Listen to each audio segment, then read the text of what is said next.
Alright, so I'm back for part 3. I don't have a whole lot left to actually do, so this will be a fairly short video.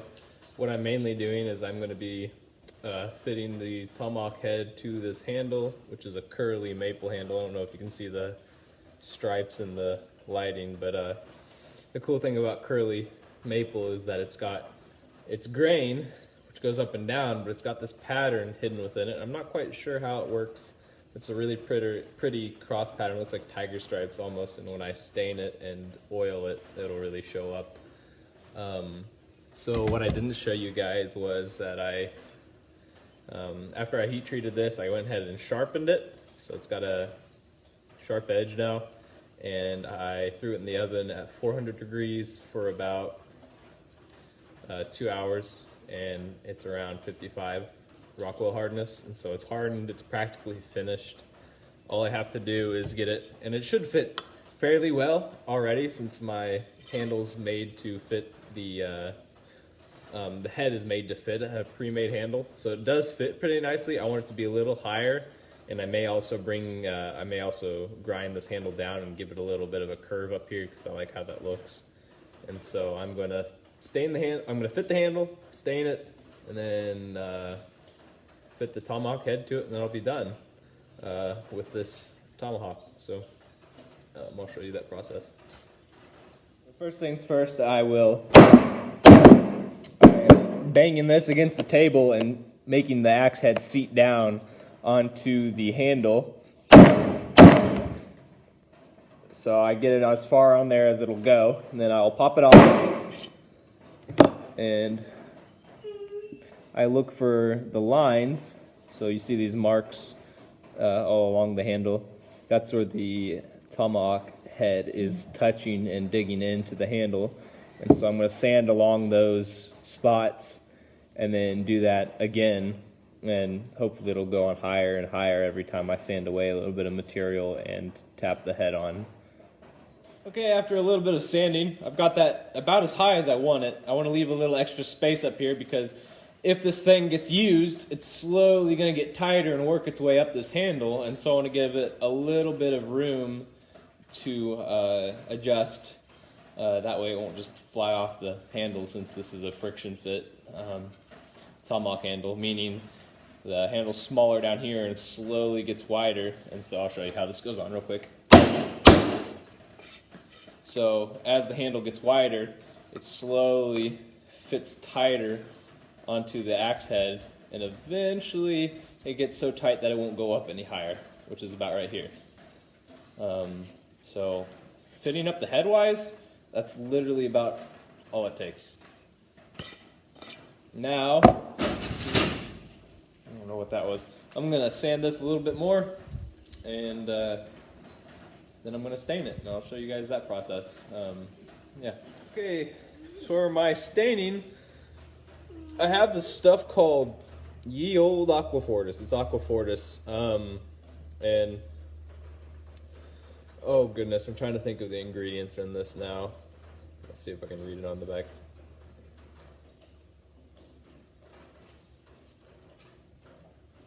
It says it has water, NH2O3, and iron. I forgot, I think it's like nitric acid or something like that. It's got a citrusy kind of smell, but what I do is I'll apply this to the maple. I need to get gloves on. It says don't get it on your hands. It just makes my hands smell funny. It's never hurt me. And what I do is I'll apply this to my handle with a little paintbrush, and then I will hit it with a heat gun. And what the heat gun does is there's this chemical change in the liquid in the wood, and it will darken the wood to about a dark reddish brown color, and that will bring out the pattern. So I'm gonna cover it really quick in this stuff, and I get a fairly thick layer on there. Just let it soak in a little bit, and it turns this wood kind of a nasty green color at first, but that's okay because that color is going to change when I apply heat to it.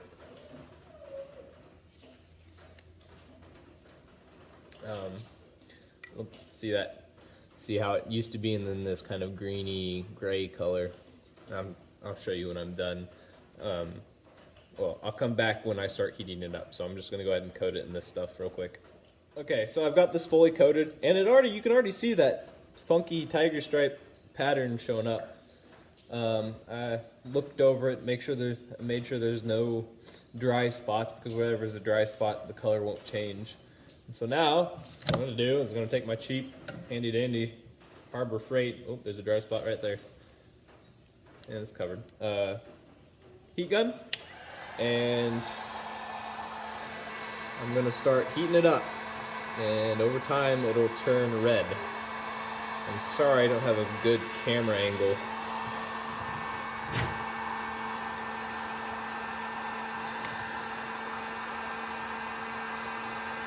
Yeah, let me find a better angle. You guys can't see that worth of crap.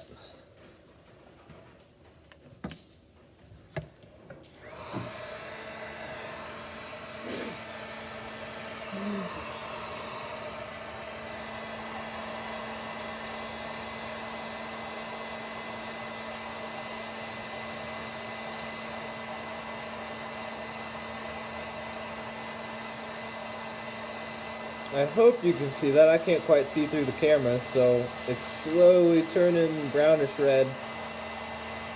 And I will do this down the entire length of the handle.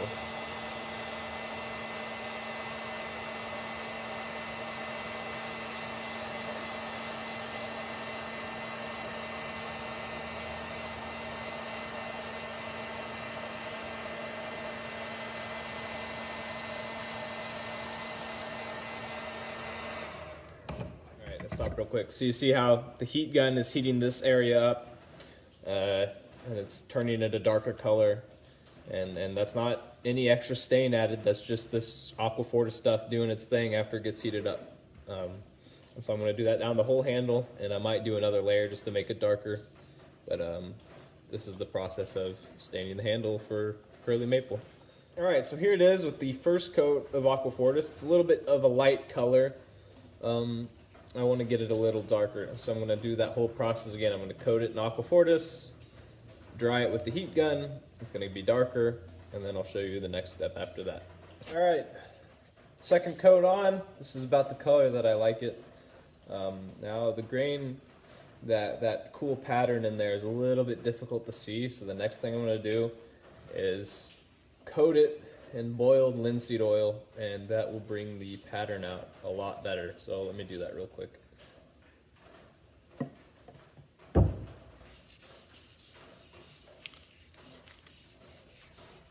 Okay, so already, my lighting's not so great. So you see where the linseed oil is, how that pattern starts to pop out versus where it's not.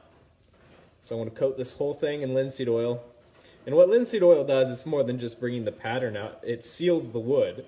And so this kind of oil dries and hardens. And so when it gets into the pores, dries and hardens, it keeps this wood safe from water, from rotting. It's just good for the handle overall. So not only does it make it prettier, but it seals the wood up and makes the handle last. It's a preservative for the wood. So I'm going to coat this all in linseed oil, and then what I like to do is I don't have one piece here with me, I take a piece of wood and I rub it over the surface, and it gives it kind of a smooth, glossy look as well, and that also brings the pattern out a little bit more, and so I'm going to do that, and I'm going to fit the head up and show you the finished product. Okay, so this is kind of the final process of finishing the handle. What I do is this is another hickory handle. What I do is I take another piece of wood and rub it along the surface. And I don't know if you can tell, but what it does is it smooths down the grain of the wood a little bit. And it creates kind of a glossy, shinier finish. And it doesn't change a lot, but I like it enough to do it. So I will just rub down the entire handle like this until it has a shiny, kind of smooth finish all the way over. And it also smushes the pores down a little bit and makes it a little bit more resistant to water and humidity, I think. maybe I'm wrong. And so I'm just gonna slowly work my way all the way around it.